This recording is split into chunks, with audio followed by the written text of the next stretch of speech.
in studio. What's going on, Brian? How are you? Doing great, man. How about you? Doing great. We were just talking with Fran, chopping it up about the Big 12 basketball weekend that was. You were just talking off air about being in Utah and getting to see BYU play ACU and checking out Utah's practice. It was great. Had an opportunity to go out to Utah and see Utah's practice. They're doing a good job. They're trying to build it from the ground up. And Alex Jensen, brand new coach, but certainly has plenty of experience being a former Utah player. It means a lot to him. And he's trying to do it the right way. Just spent a lot of time with them afterwards talking about, just trying to get the fans involved again, trying to get it back to the glory days of when he was a player. And then shot over to BYU on Friday evening. Got an opportunity to watch them against Abilene Christian. And, A.J. DeBanza was fantastic. 35 points or whatever he had, and a couple of really, really, really special highlights in that game, which was fun to watch. Yeah, Fran he said he's kind of like a smaller Kevin Garnett. Like he plays the motion. Everybody talks about McGrady, but he kind of gave him the Garnett comp. What do you see? And I don't know how much of a fan you are of those kind of comps. Oh, that's high praise. I certainly grew up in the Kevin Garnett era, and he is a special player. He does a lot of things really well. I'm not sure that he's an elite shooter or things like that, but he impacts the game in so many ways. He handles the ball. He plays the game the right way, which is fun to watch. I was telling my kids the other day about LeBron James' streak being broken of, how many 2,000 straight games where he had over 10 points, from 2006 or something like that. And, he ended the streak on a great pass to the corner to Roy Hashimori for a big-time three to win a game. And, AJ has some of that as well. Watching him make the right play time after time was enjoyable to see.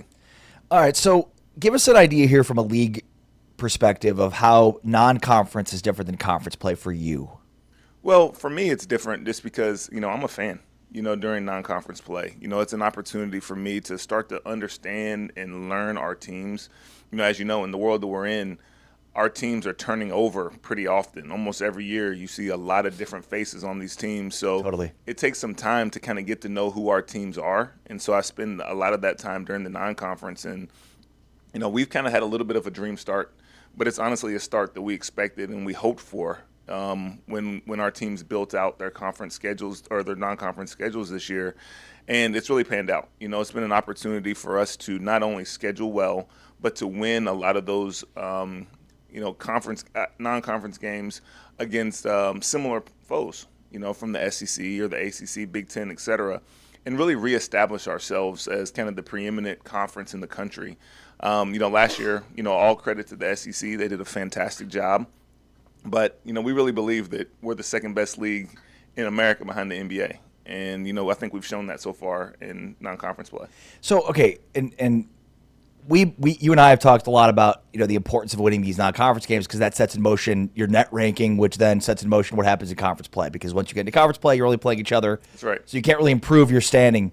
So how is the Big 12? Would you give it an A from a non-conference, setting yourselves up for success in the net? I would say we would get an A. When you look at what some of our teams have done, again, not only have we done a much better job of scheduling the volume of those games, but we've had a great level of success. We have the highest win percentage against any of the other A4s.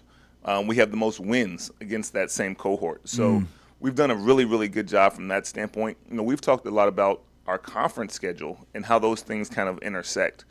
We went from 20 games to 18 games. And one of the things that we talked about with our coaches last year during the spring is if we're going to take away 2 conference games, we have to do a great job of adding quality non-conference games to balance that out. Yeah. And our coaches went out and they bought into that. They scheduled properly. But most importantly, you have to win those games. You can't just schedule them.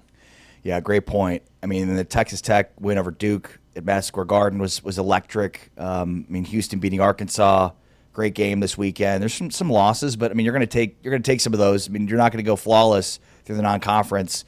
All right, and then in terms of what's different for you from a non-conference versus a conference perspective, you see Big 12 officials in non-conference games. So tell me through how that works. Are you evaluating them what they're doing in these non-conference games? Are you the one scheduling them out? And then how do you think the coach's challenge piece has worked so far? Well, John Higgins, who is our coordinator of officials, him and I talk seemingly every day. pretty much during the non-conference season, but definitely during conference play.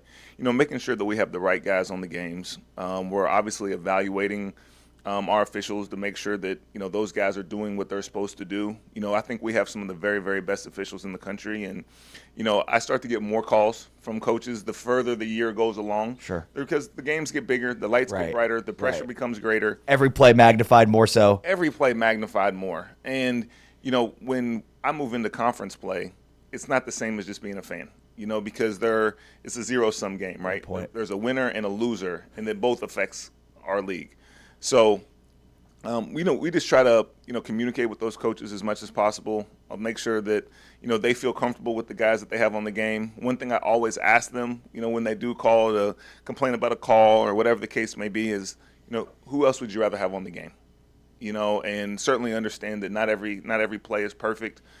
Just like every call that they play is not perfect. But I think by and large our officials do a good job, and I think our coaches respect them. Yeah, I mean, it's a thankless position from an officiating perspective because you could probably call something on every play. There needs to be a flow of the game. Is this, by the way, is this the same facility, The Rock, for the basketball replay system, or is that a totally different system? Well, that's something that we're really considering, the best way to do basketball replay. Obviously we're going to continue to work with football because football, their replay system is a little bit further along. We currently don't use a replay system, externally in the same way football does. Our replay is done in-house or in venue with the officials on the floor, but it's something that we're considering. Do we utilize kind of a comprehensive replay program that allows us to utilize an external setup to help us do a better job? And is it maybe faster, better, more effective? I mean, what do you think maybe the positives of doing something like that, or do you think it's like the speed for which these calls are being made, in terms of replay, is that adequate? Well, I think collaborative replay has a place. You certainly see it in the NBA. They do it. And, if you can do it the right way, then it probably makes some sense. But, we do think our officials are doing a good job. I think to your point, coaches' challenges have, probably sped up the game a little bit.